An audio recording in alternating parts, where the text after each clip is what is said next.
ប្រធានសភាពាណិជ្ជកម្មអាមេរិកប្រចាំនៅកម្ពុជាលោក Casey Barnett បានចោទប្រកាន់ប្រទេសថៃចំដោយមិនទុកមុខថាបានឈ្លានពានទឹកដីកម្ពុជាចំនួន3ដងក្នុងរយៈពេល1សតវត្សរ៍កន្លងទៅហើយថាការប្រយុទ្ធគ្នានាពេលបច្ចុប្បន្ននេះគឺដើម្បីបញ្ចូលទឹកដីកម្ពុជាទៅជាផ្នែកមួយរបស់ខ្លួនដោយពេលមុនដែរយោងតាមខ្លឹមសារដែលលោក Casey Barnett បានបង្ហោះជាសាធារណៈលើទំព័រ Facebook របស់លោកនៅថ្ងៃទី18ខែធ្នូឆ្នាំ2025ការឈ្លានពានរបស់ថៃលើកម្ពុជាលើកដំបូងបានកើតឡើងនៅឆ្នាំ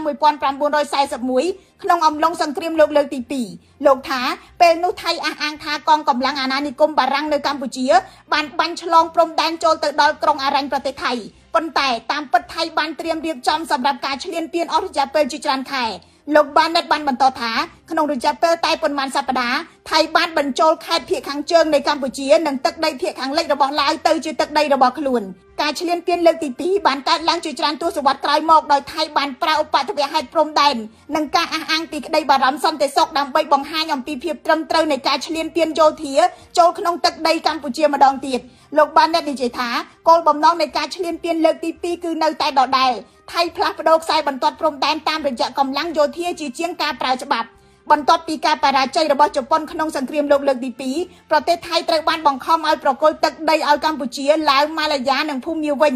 ដោយពេលនោះអាមេរិកប្រឆាំងទៅនឹងការដាក់ទណ្ឌកម្មក្រោយសង្គ្រាមថៃទទួលខុសត្រូវតិចតួចប៉ុណ្ណោះនៅក្នុងសង្គ្រាមឈ្លានពានទឹកដីជាលទ្ធផលការឈ្លានពានលើកទី3មកលើកម្ពុជាកើតឡើងម្ដងទៀតនៅឆ្នាំ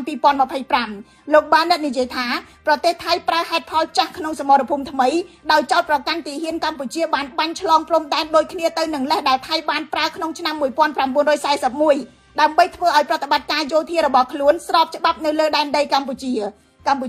បានអំពាវនាវឲ្យសហគមន៍អន្តរជាតិថ្កោលទោសថៃក៏ប៉ុន្តែមកដល់ពេលនេះមានតែការអំពាវនាវនិងសម្របសម្រួលប៉ុណ្ណោះឋានៈថៃបន្តវាយប្រហារកម្ពុជារហូតដល់ទៅ7ខេត្តជាប់ព្រំដែនតាំងពីថ្ងៃទី7ខែធ្នូឆ្នាំ2025មកខ្ញុំរស់សុធាពី News Today NTTV